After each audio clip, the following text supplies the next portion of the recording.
মানে নিজে নিজে আমি আমি মেগা স্টার, আমি সুপার স্টার, এটা লজ্জা পায় মানুষ। অ্যাকচুয়ালি সিনেমার মানুষ লজ্জা পায়, তার দর্শকরা হয়তো। সাকিব নিজেকে নিজে মেগাস্টার বলে, কেউ তাকে মেগাস্টার মানে না, বললেন প্রযোজক ইকবাল। সাকিব খানের সাথে মোহাম্মদ ইকবালের দা-কুমড়া সম্পর্ক।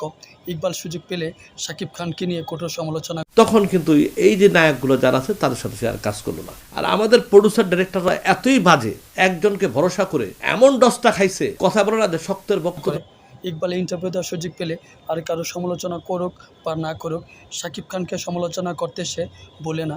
এটার জন্য তার কঠিন দায়িত্ব দিয়েছে কেউ। ইকবালের দাবি, সাকিব খানের ছবি ফেসবুক আর ইউটিউবে কাঁপায়, কিন্তু হলে কাঁপাতে পারে না। আর ইউটিউবে ফেসবুকে কাঁপানোর জন্য কিছু কন্টেন্ট ক্রিয়েটরকে সাকিব খান টাকা দিয়ে থাকেন। সাকিব নিজেকে নিজে মেগাস্টার বলে, এতে চলচ্চিত্রের মানুষ লজ্জা পায়। সাকিব আগে এই তো ওইখানে যায় বড় বড় লেকচার মারে, কিছু ইউটিউবাররা যায়, কিছু ফেসবুকে যায়, কিছু কন্টেন্ট যায়, এরা ওই দর্শকরা দেখা দেখা তাদেরকে আমিন খান, রিয়াজ, ফেরদৌস, আলেকজান্ডার বউর সাথে সেকেন্ড হিরো, থার্ড হিরো হিসেবে অভিনয় করত। যখন একা দু একটা সিনেমা হিট হলো, তখন দপ করে সবাইকে বাদ দিয়ে সে একা সিনেমা করা শুরু করলো। পলিটিক্স করে সব নায়ককে বেকার করে দিল। এর জন্য পরিচালক প্রযোজকরা দায়ী, কারণ তারা শুধু সাকিবের উপর ভরসা করে দিল। সাকিবকে বাদ দিয়ে যদি অন্য কোনো নায়ককে নিত, তাহলে আজকে অনেকগুলো নায়ক উঠে যেত, সিনেমা হল আর বন্ধ হতো না।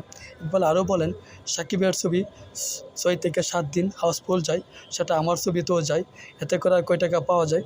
কমপক্ষে 4 থেকে 5 মাস সিনেমা হলে যদি হাউসফুল যায়, তাহলে যদি সিনেমার পুঁজি ফেরত পাওয়া যায়, একজন নায়ককে দিয়ে আর কতদিন চলবে?